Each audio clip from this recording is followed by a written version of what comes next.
There's a chart I saw recently that I can't get out of my head.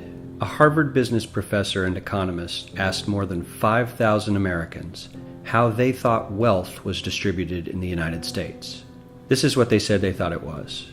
Dividing the country into 5 rough groups of the top, bottom, and middle 3 20% groups, they asked people how they thought the wealth in this country was divided.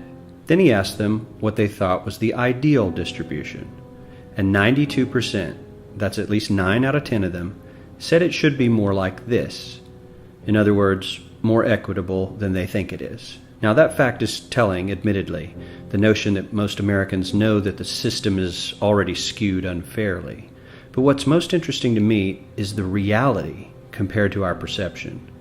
The ideal is as far removed from our perception of reality as the actual distribution is from what we think exists in this country.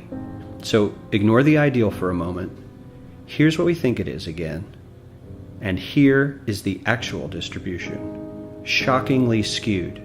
Not only do the bottom 20% and the next 20%, the bottom 40% of Americans barely have any of the wealth. I mean, it's hard to even see them on the chart.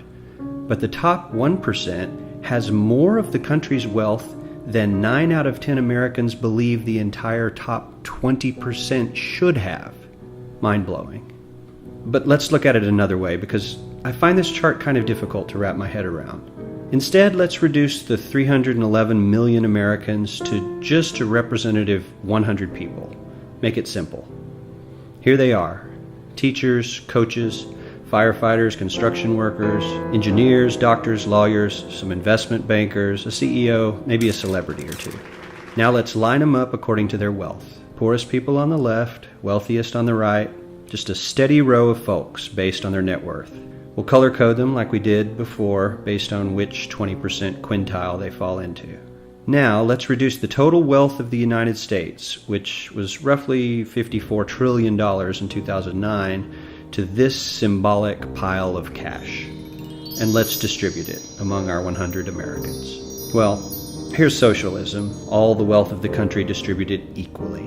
We all know that won't work. We need to encourage people to work and work hard to achieve that good old American dream and keep our country moving forward. So, here's that ideal we asked everyone about. Something like this curve. This isn't too bad. We've got some incentive, as the wealthiest folks are now about 10 to 20 times better off than the poorest Americans. But hey, even the poor folks aren't actually poor, since the poverty line has stayed almost entirely off the chart. We have a super healthy middle class with a smooth transition into wealth. And yes, Republicans and Democrats alike chose this curve.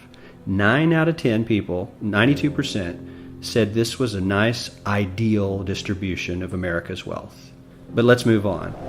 This is what people think America's wealth distribution actually looks like. Not as equitable, clearly, but for me, even this still looks pretty great. Yes, the poorest 20 to 30% are starting to suffer quite a lot compared to the ideal, and the middle class is certainly struggling more than they were, while the rich and wealthy are making roughly 100 times that of the poorest Americans, and about 10 times that of the still healthy middle class. Sadly, this isn't even close to the reality. Here is the actual distribution of wealth in America. The poorest Americans don't even register. They're down to pocket change, and the middle class is barely distinguishable from the poor. In fact, even the rich between the top 10 and 20 percentile are worse off. Only the top 10% are better off. And how much better off? So much better off that the top 2 to 5% are actually off the chart at this scale. And the top 1%, this guy, well, his stack of money stretches 10 times higher than we can show. Here's his stack of cash, restacked, all by itself. This is the top 1% we've been hearing so much about. So much green in his pockets that I have to give him a whole new column of his own, because he won't fit on my chart. 1% of America has 40% of all the nation's wealth. The bottom 80%, 8 out of every 10 people, or 80 out of these 100, only has 7% between them. And this has only gotten worse in the last 20 to 30 years. While the richest 1% take home almost a quarter of the national income today, in 1976 they took home only 9%, meaning their share of income has nearly tripled in the last 30 years. The top 1% own half the country's stocks, bonds, and mutual funds. The bottom 50% of Americans own only 0.5% of these investments, which means they aren't investing. They're just scraping by. I'm sure many of these wealthy people have worked very hard for their money, but do you really believe that the CEO is working 380 times harder than his average employee? Not his lowest paid employee, not the janitor, but the average earner in his company.